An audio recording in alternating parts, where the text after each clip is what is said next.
تعالیٰ کی فضل و کرم سے اور اس کے محبوب کی نگاہ عنایت سے آج کا ہمارا تیسرا درس قرآن روزے کے مسائل آج ہمارا درس قرآن ہے، اور اس میں انشاءاللہ جو اہم مسائل ہیں روزے کے وہ آپ کے سامنے پیش کیے جائیں گے۔ بہت زیادہ اس کے اندر تفصیل ہے، اور جو اہم مسائل ہیں وہ آپ کے سامنے عرض کرنے کی سعادت حاصل کرتا ہوں۔ پہلے نمبر پہ تو یہ ہے کہ یہ بات ذہن نشین فرما لیں کہ بغیر عذر کے رمضان کا ایک بھی روزہ چھوڑ دینا بہت بڑا گناہ ہے۔ آج ہمارے معاشرے کے اندر یہ وبا ہی میں اس کو کہوں گا، یہ پھیلتی جا رہی ہے کہ بالکل تھوڑا سا مسئلہ ہو تو روزہ چھوڑ دیا جاتا ہے، حالانکہ یہ ہمیں مثال حضور کے اصحاب میں کہیں بھی نہیں ملتی۔ عذر ہو اور اس عذر کی کیا تفصیلات بیان فرمائی علماء نے، وہ بھی کتب کے اندر موجود ہیں۔ اور ہمارے ہاں تھوڑا سا مسئلہ ہو، تھوڑی سی کوئی پریشانی ہو، تھوڑا سا کوئی مرض ہو تو ہم فوراً روزہ چھوڑ دیتے ہیں۔ ایک تو اس پر بھی توجہ کی ضرورت ہے۔ دوسرا پھر یہ ہے کہ روزے کے مسائل میں نے اس دن عرض کیا تھا کہ ہمارے ہاں جو بہت زیادہ مسئلہ ہے، عام چھوٹی سی بات ہے لیکن روزہ ہی سرے سے نہیں ہوتا، وہ میں پھر عرض کر دیتا ہوں۔ وہ یہ ہے کہ اذان جو ہے وہ نماز کے لیے دی جاتی ہے، اذان کا تعلق روزہ کے ساتھ نہیں ہے۔ ابھی بھی بہت سارے احباب اذان جب شروع ہوتی ہے تو اس وقت وہ روزہ بند کرتے ہیں، اور بعض کے یہاں یہ تصور پایا جاتا ہے کہ وہ اذان ہوتی رہتی ہے تو وہ کھاتے پیتے رہتے ہیں، بلکہ بچوں کو کہتے ہیں کہ جلدی سے کھا لیں، ابھی اذان مکمل نہیں ہوئی، جب اذان مکمل ہو جائے گی تو پھر آپ روزہ بند کر لینا۔ حالانکہ یہ بالکل غلط ہے، اذان کا روزہ کے ساتھ کوئی تعلق نہیں ہے، اذان کا نماز کے ساتھ تعلق ہے۔ جب روزہ بند ہو جائے تو فوراً روزہ آپ بند کر لیں۔ دوسرا یہ مسئلہ بارہا پوچھا جاتا ہے بہت زیادہ کہ جی میں اٹھا تو 9 بج رہے تھے، کوئی کہتے ہیں میں اٹھا تو 10 بج رہے تھے، میں صبح سحری نہیں کر سکا، تو اب کیا کیا جائے؟ اب یہ میں جلدی سے مسائل عرض کر رہا ہوں چونکہ بہت زیادہ مسائل ہیں، وقت کم ہے۔ تو اس میں یہ ہوتا ہے کہ اب پریشان ہونے کی ضرورت نہیں ہے۔ رات کو آپ کی نیت تھی کہ میں نے روزہ رکھنا ہے، کسی وجہ سے آپ کی آنکھ نہیں کھلی، اور جب آنکھ کھلی تو اس وقت 8 9 10 بج رہے تھے، دوپہر کا وقت تھا، تو آپ اسی وقت فوراً آپ روزے کی نیت کر لیں۔ اور نیت یہ کرنی ہے، صبح کی نیت کرنی ہے، یہ نہیں کہ اب میں روزے سے ہوں۔ ایسا اگر آپ نیت کریں گے تو پھر غلط ہو جائے گا۔ نیت کرتے وقت یہ ذہن میں رکھنا ہے کہ میں صبح سحری سے ہی روزے سے ہوں، یہ نہیں کہ اب میں روزہ رکھ رہا ہوں، یہ نہیں، صبح سحری سے ہی میرا روزہ ہے، آپ یہ نیت کریں۔ اور یہ بھی اس میں شرط ہے کہ آپ نے کچھ کھایا پیا نہ ہو، یہ نہیں کہ بیچ میں آپ نے کچھ کھا پی لیا ہے، نہیں۔ اس سحری کا جو وقت ہے، جب سے روزہ بند ہوا تب سے لے کر اب جب آپ اٹھے ہیں اب تک آپ نے کچھ بھی نہیں کھایا پیا، تو کوئی ٹینشن کی بات نہیں ہے۔ آپ نے سحری نہیں بھی کی تو آپ فوراً اپنی نیت کر لیں، آپ کا روزہ ہو جائے گا انشاءاللہ۔ اسی طرح تیسرا سوال ہمارا یہ ہے کہ بعض اب آپ یہ سوال کرتے ہیں کہ جی غسل فرض تھا کسی بھی وجہ سے، اور ہم جب اٹھے تو سحری کا وقت تھا، اگر میں غسل کرتا تو سحری نکل جاتی، اور اگر میں سحری کرتا ہوں تو پھر اس کا غسل کا وقت نہیں بچتا کہ اذان ہو جائے گی، روزہ بند ہو جائے گا، تو کیا میں اس ناپاکی کے اندر جنابت کی حالت میں سحری کر سکتا ہوں؟ یہ بھی سوال کثرت کے ساتھ ہوتا ہے۔ تو پہلی احتیاط تو یہی ہے کہ آپ اپنا الارم لگا کے رکھیں، اور اگر غسل فرض ہے تو آپ ذہن کے اندر رکھیں، آپ کو معلوم ہونا چاہیے کہ میرے اوپر غسل فرض ہے، میں نے صبح سحری بھی کرنی ہے، اور سحری حضور کی عظیم سنت ہے۔ یہ بھی یاد رکھیں کہ سحری اور افطاری کرنا ہی ثواب ہے۔ حضور کے کیا کیا کرم ہیں، اور کہاں کہاں آپ کے کرم کو یاد رکھیں کہ ہم پیٹ بھر کے کھانا کھا رہے ہیں اور ثواب مل رہا ہے، افطاری کر رہے ہیں، مشروبات چل رہے ہیں، اور مختلف قسم کے میوہ جات اور اس طرح کے کھانے، اور ثواب بھی مل رہا ہے ساتھ ساتھ۔ تو یہ حضور کی کرم نوازی ہے، اللہ تعالیٰ کی کرم نوازی۔ تو بہرحال یہ ہے کہ آپ کو جب پتہ ہے کہ میں نے غسل کرنا ہے تو آپ سستی کیوں کر رہے ہیں؟ آپ تھوڑا پہلے اٹھیں، آپ غسل کریں، اس کے بعد پاک ہو کے پھر آپ سحری کریں، تاکہ ثواب بھی ہے، حضور کی سنت بھی ہے۔ لیکن بالفرض اگر کسی وجہ سے آپ کی آنکھ نہیں کھلی، آپ لیٹ ہو گئے، اٹھے تو وقت کم تھا، اگر آپ غسل کرنے جاتے ہیں تو سحری کا وقت گزر جائے گا، تو لازم بات ہے ان دنوں کے اندر، یعنی یہ جو ایام چل رہے ہیں تو بڑا دن ہوتا ہے، تو بغیر کھائے پیے بہت مشکل ہوتا ہے۔ اب پھر فقہا نے اجازت دی ہے کہ آپ جلدی سے ہاتھ منہ دھو لیں، استنجا کر لیں، ہاتھ منہ دھو لیں اور آپ اپنی سحری کریں، کھانا کھا لیں، اس کے بعد آپ غسل کر لیں۔ چاہے روزہ بند بھی ہو جاتا ہے تو آپ غسل کر سکتے ہیں، اس میں کوئی ایسا مسئلہ نہیں ہے۔ لیکن میں نے عرض کر دیا کہ یہ عذر کی بنا پر ہے، اس کی عادت بنا لینی یہ غلط ہے۔ روٹین نہ بنا لیں کہ بھئی کوئی مسئلہ نہیں ہے، جب کہہ دیا مسئلہ تو پھر بس ٹھیک ہے۔ ہمارے یہاں انگلی پکڑائیں تو ہم ہاتھ پکڑ لیتے ہیں، بلکہ بازو پکڑ لیتے ہیں، بلکہ تن سے بازو کھینچ لیتے ہیں، ہمارے یہاں یہ ہوتا ہے۔ ایسا نہیں ہونا چاہیے، اجازت ہے، وہ عذر کی بنا پر ہے۔ تو ناپاکی کی حالت میں یہ بہت پوچھا جاتا ہے، اس لیے میں عرض کر رہا ہوں آپ سحری کر سکتے ہیں۔ اچھا سحری کر کے پھر فوراً غسل کریں، کیوں کہ آگے نماز کا وقت کم ہے۔ ویسے تو فجر لیٹ میں ہوتی ہے، لیکن رمضان مبارک میں فجر جلدی پڑھائی جاتی ہے۔ یہ بھی مسئلہ اب آگے اب بھی تمہیں عرض کر دیتا ہوں۔ بعض لوگوں کو اس پر بھی وہم اور اشکالات ہیں، ڈاؤٹ میں پڑے ہوئے ہیں، وہ کہتے ہیں جی یہ فجر میں جلدی جماعت کیوں ہوتی ہے بھائی، یہ کہاں لکھا ہوا ہے؟ تو یہ کہیں بھی نہیں لکھا ہوا۔ یہ فقہا نے اپنے زمانہ کے حوالے سے بدلتے ہوئے حالات، لوگوں کی کیفیات، جیسے عشاء کی نماز حدیث میں تو یہ ہے کہ آدھی رات تک آپ لیٹ کریں۔ اب کل سے ہماری عشاء کی نماز رات کو 11-12 بجے ہوگی، کتنے آئیں گے؟ آدھے سے زیادہ سو جائیں گے۔ تو زمانے کے حالات کو، بدلتے ہوئے حالات کو دیکھ کر فقہا بیٹھ کر کچھ فیصلہ کرتے ہیں۔ مفتیان، علماء، محققین، ان کا یہ طریقہ کار ہے کہ یہ معاملات ہوتے ہیں۔ افضل یہ ہے کہ رات تاخیر میں نماز پڑھی جائے عشاء کی، لیکن اب حکم یہ ہے متفقہ تمام کا کہ جو جیسی عشاء کا وقت ہو اذان ہو اور 15 منٹ کے بعد جماعت ہو جائے۔ کیوں کہ اب وہ کیفیات نہیں رہی، وہ تقوی نہیں رہا کہ آپ رات 11 بجے تک جاگیں اور پھر آپ نماز پڑھیں۔ اب تو آپ سو جائیں گے، تو اس سونے سے بہتر ہے کہ جماعت سے نماز پڑھ لیں۔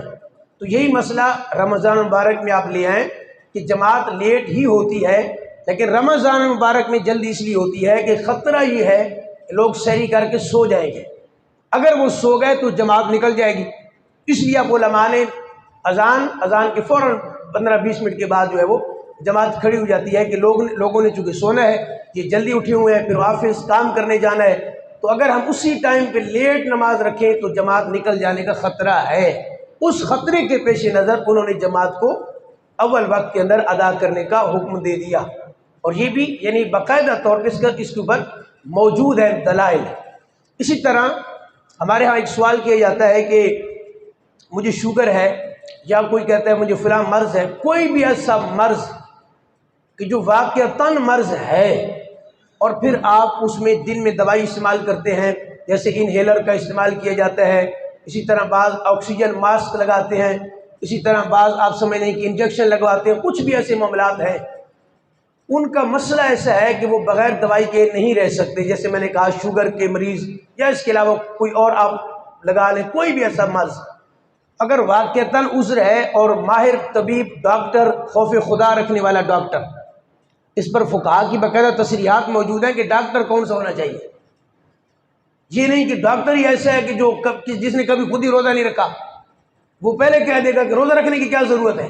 یہ نہیں، ماہر ڈاکٹر ہو اور خوف خدا رکھنے والا ہو، مسلمان ہو، ورنہ چھوٹی سی بات پہ وہ کہہ دے گا کہ روزہ نہ رکھنا، کیوں، کمزوری آ جائے گی۔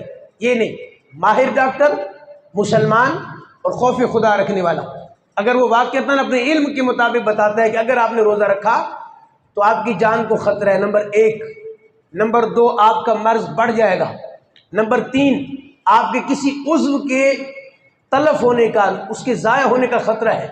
یہ 3-4 شرطیں ہیں، اگر یہ شرائط پائی جائیں اور پھر ڈاکٹر کہتا ہے کہ یہ مسئلہ ہے آپ روزہ نہ رکھیں، اب چونکہ مرض کے بڑھ جانے کا اندیشہ ہے اور وہ اپنے علم کے مطابق بتا رہا ہے، یا آپ کے اندر کوئی ایسی علامتیں ظاہر ہو رہی ہیں، آپ کو خود پتہ ہے کہ اگر میں نے روزہ رکھا تو یہ نقصان ہو جائے گا، جیسے شوگر کا مریض، اس کو ہر تھوڑی دیر کے بعد کھانا کھانا پڑتا ہے، لیکن یہ بھی ہر شوگر کے مریض کے حکم بھی نہیں ہے۔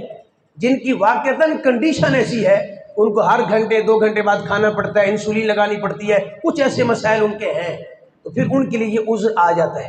ہاں انجیکشن کے حوالے سے میں نے 2-3 دن پہلے عرض کر دیا تھا، انجیکشن ہو اور دونوں انجیکشن جو گوشت میں لگاتے ہیں، وین میں لگاتے ہیں، تیسرا پھر اس میں ڈرپ بھی آ جاتی ہے، تو اکثر میجورٹی جو ہماری علماء کی ہے، مفتیان کی ہے، ان کے ہاں ان تینوں سے روزہ نہیں ٹوٹتا، چاہے آپ ڈرپ بھی لگوا لیں، لیکن عذر شدید نہ ہو تو آپ افطاری تک کا انتظار کریں۔ اس کی وجہ آپ کہیں گے بھائی جب روزہ ٹوٹتے نہیں ہے تو ہم جب مرضی لگوا لیں، اس کی وجہ یہ ہے کہ چونکہ علماء کا ایک گروہ، محققین کا ایک گروہ، مفتیان کا ایک گروہ، ان کے ہاں ڈرپ لگوانے سے روزہ ٹوٹ جاتا ہے، ان کے ہاں وین میں انجیکشن لگوانے سے روزہ ٹوٹ جاتا ہے۔ جب علماء کے دو گروہ بن گئے ایک مسئلہ میں، اب یہ علمی چونکہ مسئلہ ہے، میں عوامی لحاظ سے عرض کر رہا ہوں، اس کی جو ریزن ہے، اس کی جو وجہ ہے علمی وہ اور ہے کہ روزہ کیوں نہیں ٹوٹتا ان کے ہاں اور ان کے ہاں روزہ کیوں ٹوٹ جاتا ہے۔ یہ اصل میں چکر علمی ایک بات کا ہے کہ ہمارے ہاں کچھ ایسی معاملات ہیں جیسے مساموں کے ذریعے بہت کچھ جسم کے اندر جاتا ہے۔ آپ کا جو پسینہ نکلتا ہے وہ کہاں سے نکلتا ہے؟ تو آپ غسل کرتے ہیں تو کیا پانی یا آپ تیل لگاتے ہیں تو یہ چیزیں مسام کے ذریعے اندر جاتی ہیں۔ تو کچھ علماء کے ہاں یہ ہے کہ وہ کہتے ہیں کہ صرف ناک کے ذریعے اور منہ کے ذریعے اور تیسرا آنکھ کے ذریعے، اگر ان تین ذرائع سے اگر کوئی چیز اندر جاتی ہے تو ان کے ہاں روزہ ٹوٹ جاتا ہے۔ لیکن دوسرے علماء کے ہاں وہ فرماتے ہیں نہیں، معدہ میں کہیں سے بھی کوئی چیز پہنچ گئی تو روزہ ٹوٹ جائے گا۔ اس لیے ان کے ہاں یہ ہے کہ جی وین میں لگوائیں تو وہ بھی چونکہ جسم میں پہنچ جاتا ہے اس لیے روزہ ٹوٹ جائے گا۔ تو یہ ایک علمی بات ہے، آپ اس میں نہ پڑھیں، مختصر میں نے عرض کر دیا کہ شدید حاجت ہے، شدید ضرورت ہے، انجیکشن کے بغیر کوئی گزارا نہیں ہے، بہت پین ہو رہی ہے، کوئی ایسا ایشو ہے، اب روزہ کی حالت میں آپ دونوں انجیکشن لگوا سکتے ہیں، حتیٰ کہ ڈرپ بھی لگوا سکتے ہیں، آپ کا روزہ نہیں ٹوٹے گا، آپ کا روزہ باقی رہے گا انشاءاللہ۔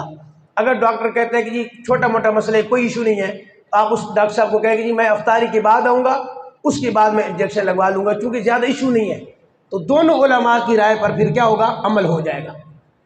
اسی طرح ہماری جو اسلامی بہنیں ان کے حوالے سے بھی بہت سارے مسائل ہیں، دو مسئلے میں ان کے حوالے سے عرض کر دیتا ہوں، ویسے بہت سارے ہیں۔ نمبر ایک، حاملہ خاتون روزہ رکھے گی یا روزہ اس کو چھوڑنے کی اجازت ہے؟ بہت زیادہ کیا جانے والا سوال۔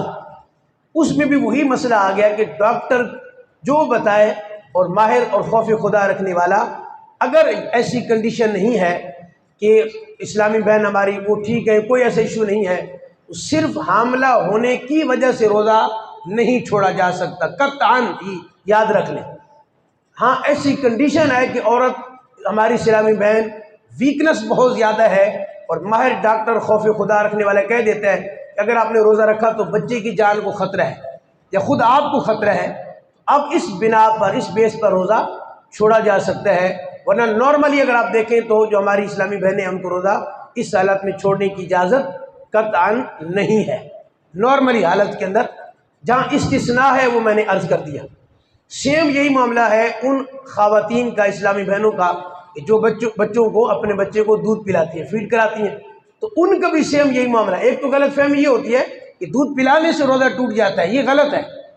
دودھ پلانے سے روزہ نہیں ٹوٹتا، کیونکہ اندر کوئی شے جائے معدے تک، جیسے کہ ابھی میں نے عرض کیا، وہ دوا ہو یا غذا ہو، ناک کے ذریعے، منہ کے ذریعے اور اکثر علماء کے ہاں آنکھ کے ذریعے، تو پھر روزہ ٹوٹے گا۔ جسم سے کوئی شے نکلتی ہے تو اس سے روزہ نہیں ٹوٹے گا۔